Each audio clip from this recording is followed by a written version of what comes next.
Cole Evans was a ghost in Westwood University's prestigious machine, a ghost who rattled the chains of every tenured professor's worst fears. A philosophy doctoral candidate with a mind like a scalpel and a soul he'd long since dissected as a meaningless social construct, Cole was the campus anti-savant. He didn't just argue. He performed intellectual vivisection in seminar rooms. He didn't just protest, he staged immaculate conceptual coups that left administrative logic in ruins. His reputation was a blend of awe and terror, a phantom haunting the faculty's nightmares. He was, in his own brilliant estimation, finally free, until he chose to deconstruct the one system he could not dismantle. Dr. Alistair Vance. Part 1. The Inevitable Collision. The course was Psych 701, Paradigms of Nurture, From Theory to Application. Dr. Vance, a legend in developmental psychology with a cool architectural beauty, was known for results, not theories. Her students didn't just get grades, they emerged fundamentally altered. Cole saw it as the ultimate hollow performance, sentimentality disguised as science. His campaign was methodical. He infiltrated her advanced seminar, a quiet observer for 2 weeks, mapping the vulnerabilities in her logic. The day of his strike, he waited for her keynote at the annual neuropsychiatry symposium. As she presented her groundbreaking data on environmental scaffolding for maladaptive cognition, he stood from the audience. Dr. Vance. His voice, clear and cutting, silenced the room. You speak of reparative environments, yet your methodology presupposes a normative state of brokenness. Isn't this just a sophisticated plea for conformity, a clinical justification for erasing the inconvenient mind? The hall held its breath. Dr. Vance didn't flinch. She tilted her head, as if examining a fascinating, agitated specimen. Mr. Evans, the philosophy department's resident skeptic. You critique the diagnosis, yet offer no alternative to the symptom. Profound distress. Is your deconstruction a treatment or merely a more eloquent form of suffering? She had reframed him, not as a critic, but as a patient. The encounter didn't end with his victory. It ended with an email invitation to her office the next day. The subject line? A proposal for collaborative inquiry. Part 2. The Contract. Her office was a sanctuary of ordered intelligence. Floor-to-ceiling books, a curated mineral collection, the faint scent of bergamot and old paper. There was no anger in her demeanor, only profound curiosity. Your intellect is undeniable, Cole, but it's a weapon with no sheath, cutting you most deeply. You argue against care because you have never experienced its absolute form. You reject structure because yours has always been self-imposed and punitive. I propose an independent study. You will become the subject of your own existential inquiry. She slid a document across the polished oak.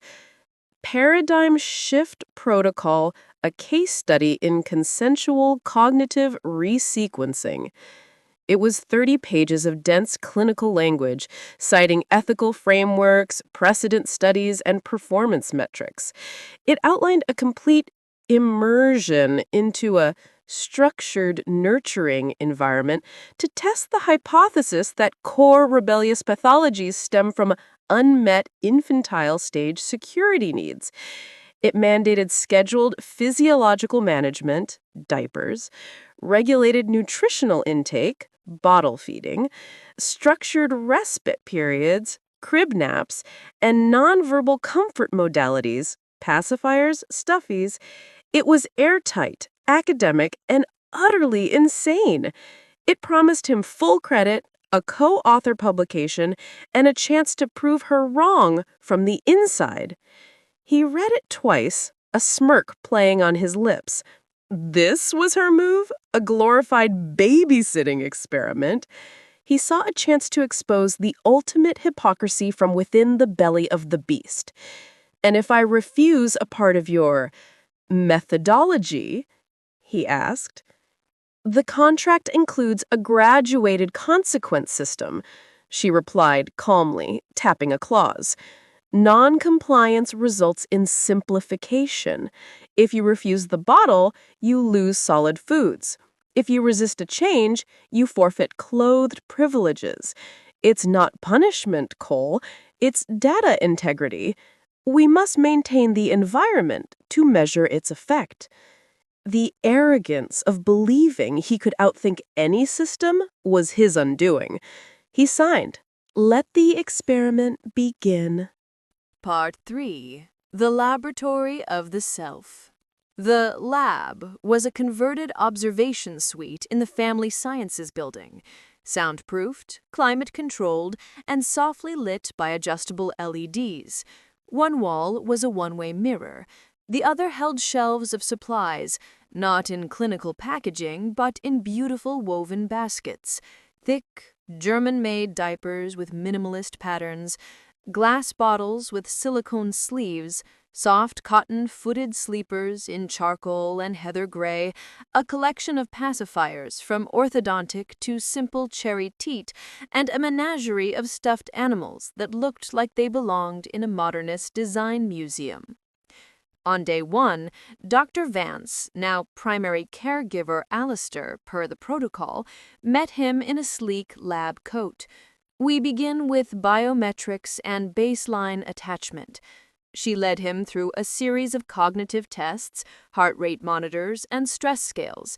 Then came the first intervention. Autonomy in waste elimination is a primary locus of adult identity and anxiety. We will remove that variable. She gestured to the changing table, a padded leather surface. Please remove your jeans and boxers and assume a supine position. The cold clinical language was a shield, but the act was devastatingly intimate. He obeyed, his mind chanting, "This is just data, this is just data." Her touch was professional, thorough.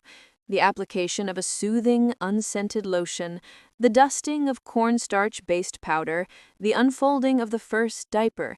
It was a silent, humiliating ballet. The diaper was astonishingly thick, quiet but substantive. The fastening of the tapes was the loudest sound in the universe. When he stood, the profound bulk between his legs, the gentle crinkle with each step, made his entire worldview shudder. She had him walk, squat, sit, while she took notes on a tablet. Note subject's initial gait disruption and self-conscious posture, expected. Part 4. The Unraveling of Cognition. The protocol was relentless. He was to report to the lab after his last class. His big boy clothes were stored in a locker. He was dressed in a sleeper. His nutritional supplements, warm formula, sometimes with a hint of cinnamon or maple, were given on a strict schedule. He was to drink them while she held the bottle as she read to him, sometimes academic papers, sometimes poetry. The suckling reflex, once engaged, produced a blank, peaceful static in his mind that no amount of philosophical rigor could penetrate. His resistance was intellectual, then emotional. He would launch into a diatribe about Foucault's disciplines. She would listen, nod, and then gently insert his pacifier. Your meta-commentary is noted, little scholar. Now let's quiet the higher functions and let the limbic system process. The sheer, audacious reframing broke him. He couldn't argue with a pacifier in his mouth. The sounds he made were muffled, infantile.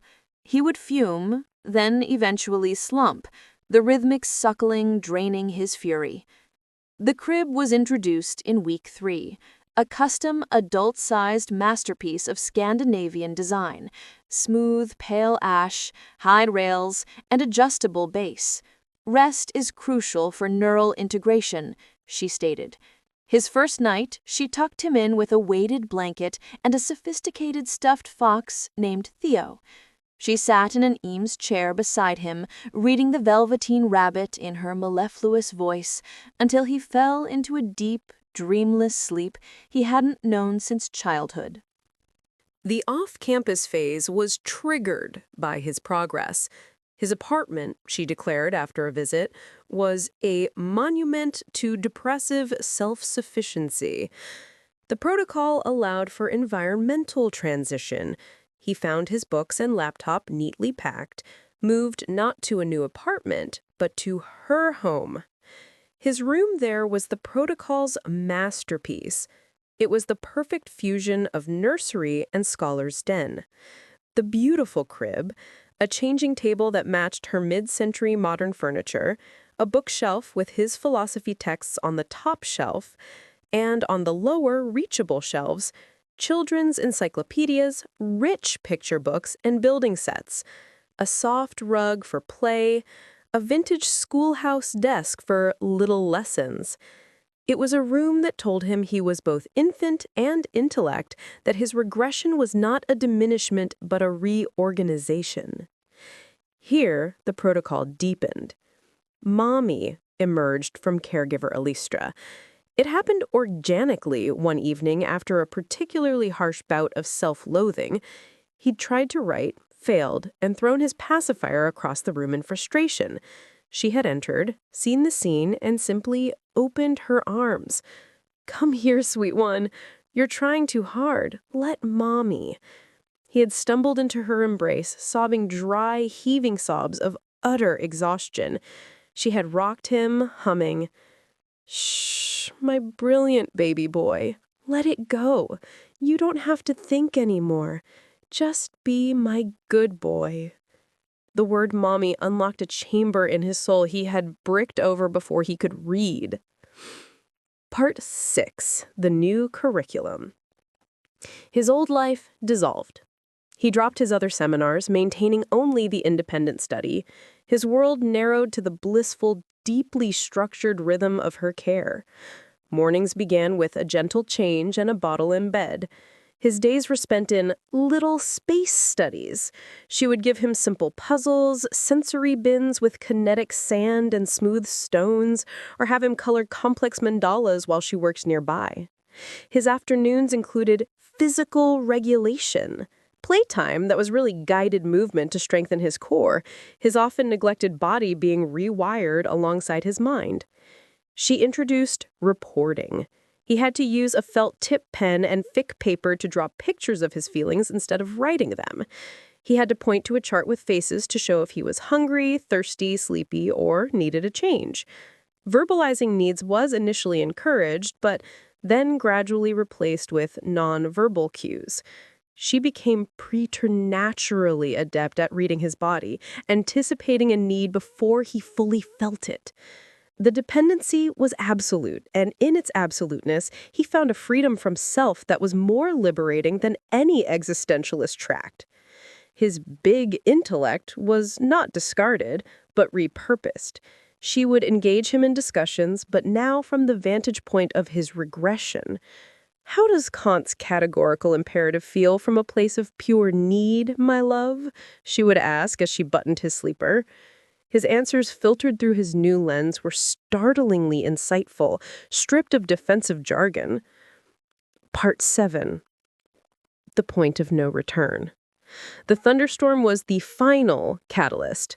A childhood terror of lightning, buried under layers of cynicism, erupted in a primal panic. He fled his beautiful room, padding on bare feet, into her study, a terrified, wordless creature. He didn't speak. He simply collapsed at her feet, burying his face in her lap at his body shaking. She didn't ask questions. She lowered herself to the floor, gathered his padded form into her arms, and rocked him. She gave him his fox and his pacifier. The world outside was violence and noise. Her lap was the eye of the storm. "Hush now," she whispered into his hair, her voice the only anchor. "The world is too much, isn't it? Too loud, too bright, too demanding. But you're not in the world, my darling. You're in Mommy's arms. This is your world. Just this heartbeat. Just this breath. You are safe. You are mine. You are home."